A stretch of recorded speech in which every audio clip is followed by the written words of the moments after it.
सद्रक्षणाय खलनिग्रहणाय।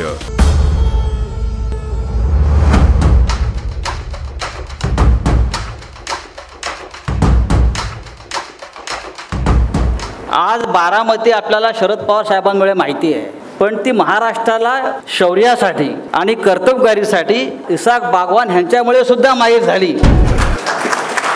इसाक जी बागवान जे सहाय्यक पोलीस आयुक्त मुंबई पोलिसांचं तसं नाव आहे। मला सार्थ अभिमान आहे माझ्या डिपार्टमेंटचे की असे अधिकारी माझ्या डिपार्टमेंटमध्ये काम करून गेले। तो इसाक बागवान ने यकीनन अपने करियर में अच्छा काम किया है। मुझे खुशी है कि आज हम सब यहाँ इकट्ठा हुए हैं to pay him respect, to appreciate his services. Super cop, अमुक कॉप, तमुक कॉप हे सगळे वरिष्ठ अधिकारी आहेत, कमिशनर अमुक तमुक, पण खरा सुपर कॉप हे मधुकर झेंडा इसाक बागवान हे खरे सुपर कॉप होते त्या काळामध्ये। जो कोणी कष्ट करतो, कर्तृत्व करतो, त्याला कधी उपाशी राहून देत नाही आणि त्याच्या कामाची नोंद घेतल्याशिवाय राहत नाही। आणि त्यामुळं इसाकने मुंबईमध्ये आपलं आयुष्य घालवलं पोलीस खात्यामध्ये, त्याचाच परिणाम आज त्यांचा नावलौकिक या क्षेत्रामध्ये विशेषतः क्राईम ब्रँचमध्ये अतिशय उत्तम झालेला आहे।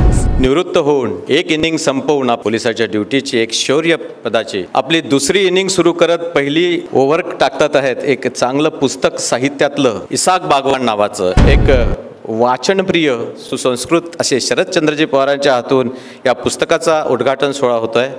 एका कर्तबगार पोलीस अधिकाऱ्याच्या पुस्तकाच्या प्रकाशनाच्यासाठी आपण या ठिकाणी आलो आहोत। मी म्हटलं पुस्तकाला नाव नाही आहे, इसाक बागवान हेच त्या पुस्तकाचं नाव आहे म्हटलं। हे जे लिखाण केलेलं आहे ते कदाचित त्यांचे बरेच फायदे आपल्याला या पोलीस खात्याला सुद्धा होतील आणि समाजापुढे जे पोलीस खात्याचं चित्र आपल्या समोरात दिसतंय ते बदलण्याची ताकद या पुस्तकामध्ये आहे। मी तर असं म्हणेन की ह्या पुस्तकाच्या रूपानं झालेलं काउन्सिलिंग समुपदेशन पोलिसांचं आणि म्हणून हे एक काउन्सिलिंग म्हणून काम करेल। युनिव्हर्सिटीमध्ये पुस्तकं लावली जातात MA साठी किंवा PhD साठी, अभ्यासासाठी मोठ्या मोठ्या लेखकांची, साहित्यिकांची, तसं पोलीस खात्यामध्ये हे अशा प्रकारच्या पुस्तकांना तुम्ही महत्त्व द्या।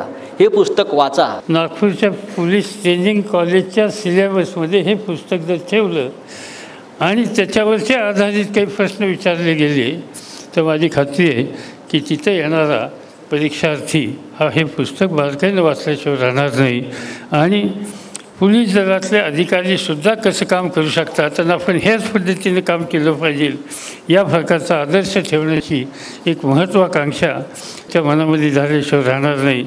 आणि म्हणून त्याचा विचार करायचा असेल तर या पद्धतीने विचार केलेला चांगला। हे पुस्तक जर तुम्ही पोलीस खात्यात लावलं तर मला असं वाटतं की 75% पोलीस खात्याचं शुद्धीकरण झाल्याशिवाय राहणार नाही आणि पोलीस धडाडीनं काम केल्याशिवाय राहणार नाही। की महाराष्ट्राच्या मुंबईच्या पोलीस दलाच्या शौर्याचा हा इतिहास आहे। A lot of youngsters, inspectors and who are in this police force will be inspired by Isaak Saab. So I wish him all the luck and first thing I'm going to do, I'll read this book and get more inspired. तर मी या पुस्तकाच्या निमित्तानं बागवान साहेबांना शुभेच्छा देतो। आमच्या या पुस्तकाचं प्रकाशन झालं असे जाहीर करतो। माझी खात्री आहे की तुम्ही सगळेजण हे पुस्तक वाचाल आणि माझी खात्री आहे की हे पुस्तक तुम्ही विकत घेऊन वाचाल।